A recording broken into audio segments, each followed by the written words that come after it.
Hello, my name is Chris, and today I will review the 2018 Toyota Prius Prime.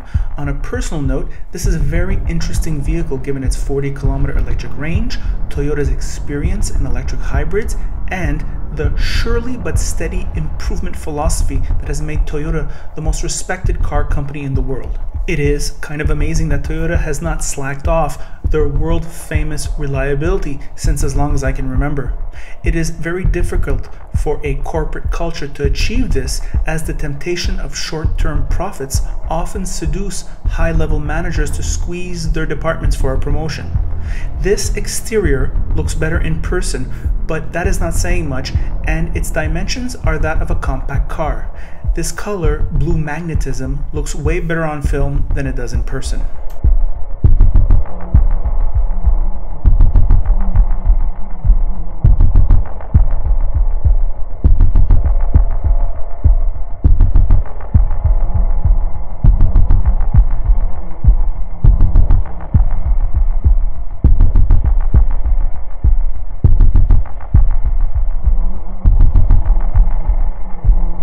The hatchback design makes Prime interesting for carrying large items, but the trunk floor is very high, which limits the storage when there are 4 passengers in the car.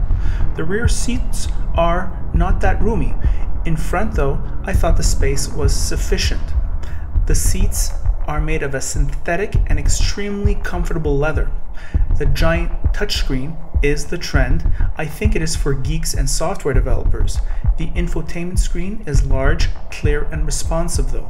On the base model, Toyota has you covered with Toyota Safety P, and things like dynamic cruise control come standard. Impressive. The upgrade model gets these awesome soft-tech seats, which are comfortable and feel durable. The all-equipped Prime gets premium sound and heads-up display, among other things. This car has great outward visibility, and that increases safety. At the beginning, you think all this seems perfect. However, on the road, the brake pedal vibrated when the engine was on, and although other reviewers found it quiet on the road, and that may be true in the city, I found it no quieter than the run-of-the-mill $20,000 compact when on the highway. So it is not perfect. When driving though, Prime felt rock solid in my book, and the powertrain specifications along with Toyota reliability are reassuring. There is a 1.8-liter engine, and this car will do 4.3 liters in the city and 4.4 liters on the highway, or 55-53 miles per gallon when the battery is dead. The net output of this propulsion system is 121 horsepower or 90 kilowatts according to the Toyota website. The battery itself is small, an 8.8 kilowatt hour battery, and has a range of 40 kilometers. I would have preferred 50. 3 drive modes, including a hybrid mode, lets you cover long distances while your battery stays topped up before arriving in a city environment to get the most out of your 40 electric kilometers. 5.5 hours to charge in a regular outlet, 2 hours and 10 minutes in a stage 2 outlet, and despite the battery, Prime weighs in at a light 1531 kilograms and rides like a normal car, and even has an independent rear suspension.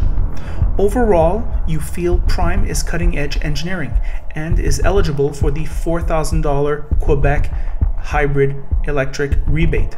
Here are my thoughts on the road. Hello car lovers, driving the 2018 Toyota Prius Prime. What about this vehicle? Well, in Quebec, Canada, in Canadian dollars, this vehicle, all equipped over 60 months with the $4,000 Quebec rebate, goes for just slightly under $800 per month over 60 months on the purchase. Very expensive. Driving it around here, I'm feeling about $625, maybe $650 if you're stretching it. So, can you save your money by driving this car and just thinking about it as a rational investment? Not really, I don't think so, unless you have like the perfect itinerary for this car. However, it's getting really close, and that's a sign that the technology is creeping up. Now, of course, there's a government rebate in there. Okay, what else about this vehicle? Well, driving it around, it's really smooth, but it's not sloppy at all.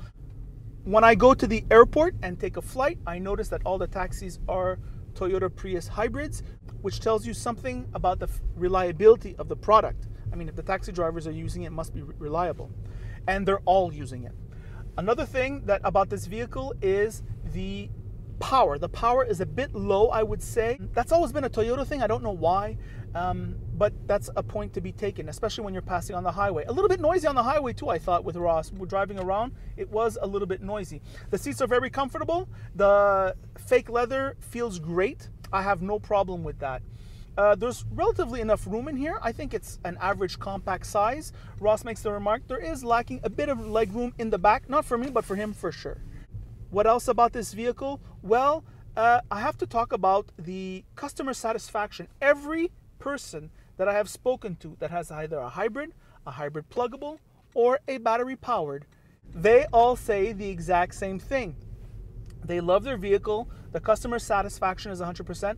And why not? When you're driving these vehicles, you feel you're driving the future. I've been driving around Lachine for the last half hour only on electric. It's wonderful. It's really wonderful.